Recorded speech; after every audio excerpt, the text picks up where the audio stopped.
The end goal of a Sith is not ultimate power, despite what many will think. Power is simply a means to an end to the greater goal of ultimate freedom. A Sith's end goal is to free themselves from their chains, whether that be servitude, suffering, emotional limitations, anything that they feel is holding them back. I've been in search of philosophies, political ideals, anything in the contemporary world that closely aligns itself with the Sith religion in that respect of finding the ultimate end goal of freedom. Extropianism is one that I have found which is quite similar in that regard. I will read some excerpts from its Wikipedia page. Extropianism, also referred to as the philosophy of extropy, is an evolving framework of values and standards for continuously improving the human condition. Extropians believe that advances in science and technology will someday let people live indefinitely. An extropian may wish to contribute to this goal by doing research and development, or by volunteering to test new technology. What are the similarities, what are the differences, just by those two sentences? While the Sith and Star Wars have traditionally relied on the Force to advance themselves, and possess force sensitivity that allows them to do this, us mortals here in our current universe must rely on science and technology to accomplish that goal. And that's what extropianism is oriented around. Now, this is not to say that all Sith relied purely on the Force to do that.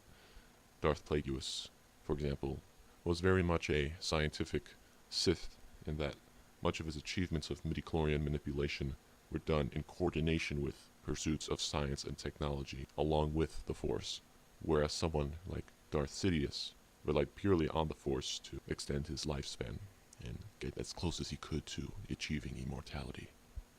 A key aspect of extropianism is that the individual will wish to contribute to this goal by doing research and development. This is somewhat contrary to the Sith in that the power is only held by the individual, that all research, all pursuit of achieving immortality, and eventually ultimate freedom, is done by solely one Sith. This is the ideal way to do so, to achieve the ultimate end goal. But in our current condition, humans are not fitted, are not equipped to single-handedly pursue immortality or ultimate freedom. In my mind, extropianism allows for a compromise to be made between the Sith and the modern-day followers of the Sith ideology. At present, all those interested in pursuing immortality must band together and collectively put their minds to work, as it is, as I said, impossible for any one individual to achieve this goal alone, given the limitations on the time in which they can contribute to this goal, mortality being that limitation, of course.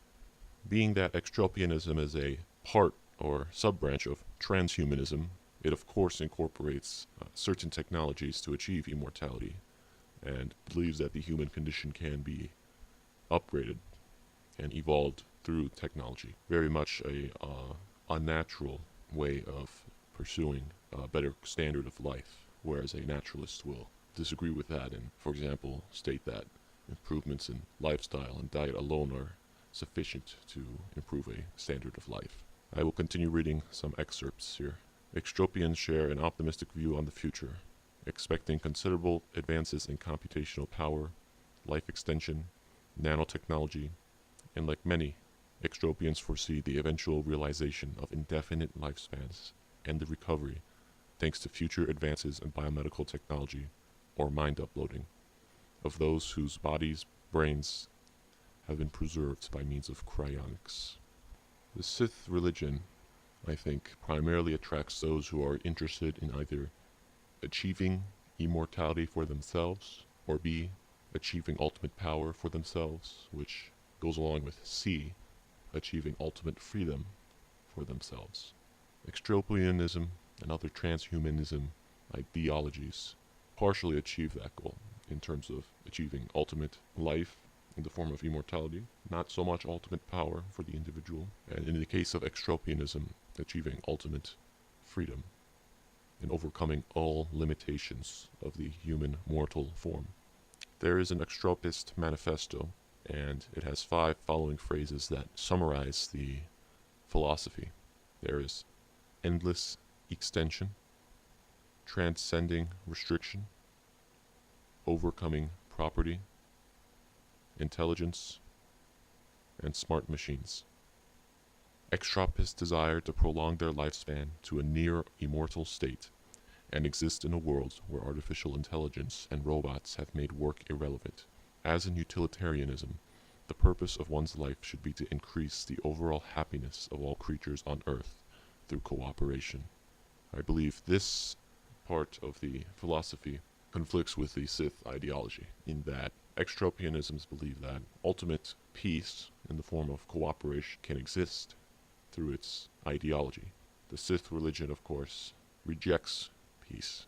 Peace is a lie. Nul tash.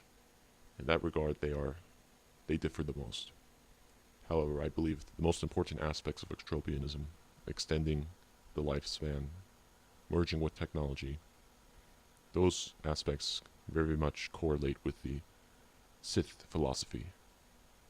And for that reason, I hope that those in pursuit of ultimate freedom or immortality will be able to combine aspects of the Sith religion and extropianism.